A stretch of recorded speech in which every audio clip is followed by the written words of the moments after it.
Hi, my name is Dr. Joe Dispenza. Excellent question. The question was, to repeat it, I want to know the effects of cell phones on our brains and how it affects our dopamine levels. And you know, I raised 3 kids, and you know, kids use technology. And I was saying this when I was talking to some of you this morning over a cup of coffee.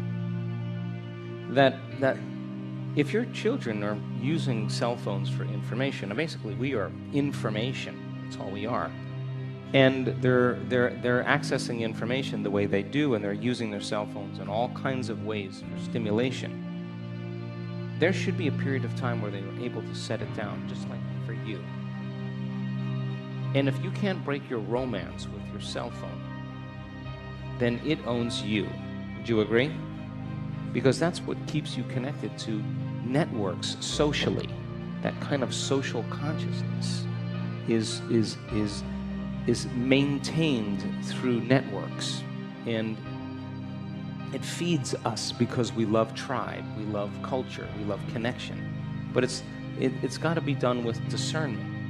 So what happens for people is if they can't break from it and go from a narrow focus to a broad focus, like get out in nature, go hike, get on a boat, open your focus and look at the sunset. You don't think that creates alpha in your brain? It does. Nature does that. The resonance, the Schumann's constant, is the exact 7.8 frequency of alpha brainwaves, and training us to connection.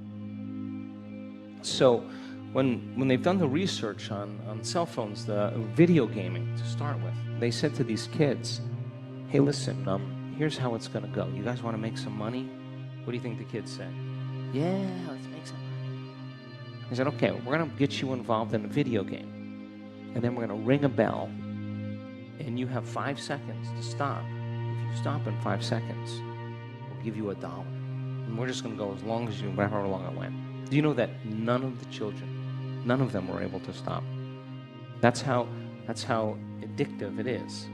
So the research shows then that when you begin to blow somebody up, or you shoot someone, or you get a text, that's important text to you, there's a release of dopamine in your brain. The pleasure chemical, the reward chemical is released. But if you're overdoing it, and you're playing a lot of video gaming, and you're blowing something up, blowing someone up, breaking through some level, or doing something, the reward systems are being activated in your brain, and you start releasing too much dopamine all at once. And that burst of dopamine into the brain is more than the receptor sites have to handle it. You understand what I'm saying? Come on. So then the over amount of dopamine is not being absorbed by those receptors. The receptors close down. It's too much. They become desensitized. It's like living with a spouse that always yells at you. They gotta yell a little louder to get your attention the next time. You need a little bit more now to turn it on the next time. Does that make sense? So then the pleasure centers start recalibrating to a higher and higher level. It takes more now to turn them on. You gotta do a bigger burst to get them stimulated. Are you with me still?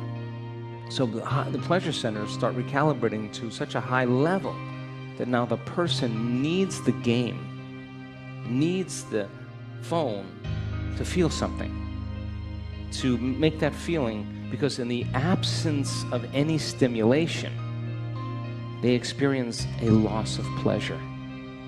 You understand what I'm saying? They become desensitized to pleasure. So a walk with your dog. Go tell a kid to go see their grandmother. Watch a sunset. Just way too slow. They're overstimulated. Are you with me still? And that's called adhedonia. You can't find pleasure from anything. Adhedonia. Does that make sense? Now, what happens is, this is the scary part, is that learning should be a reward by itself. Yes or no?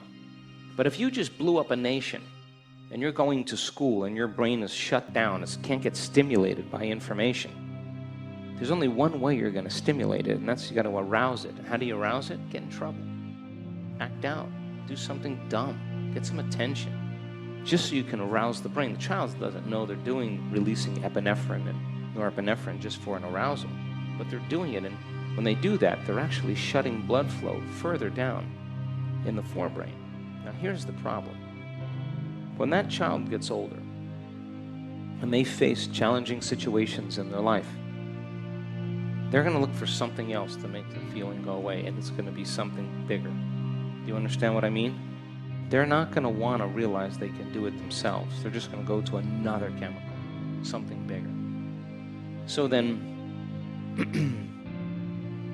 that dependency that's created from technology has to be inhibited at certain times. I just have certain things that I do now. Like I don't take my cell phone to dinner. I very rarely take my cell phone to dinner.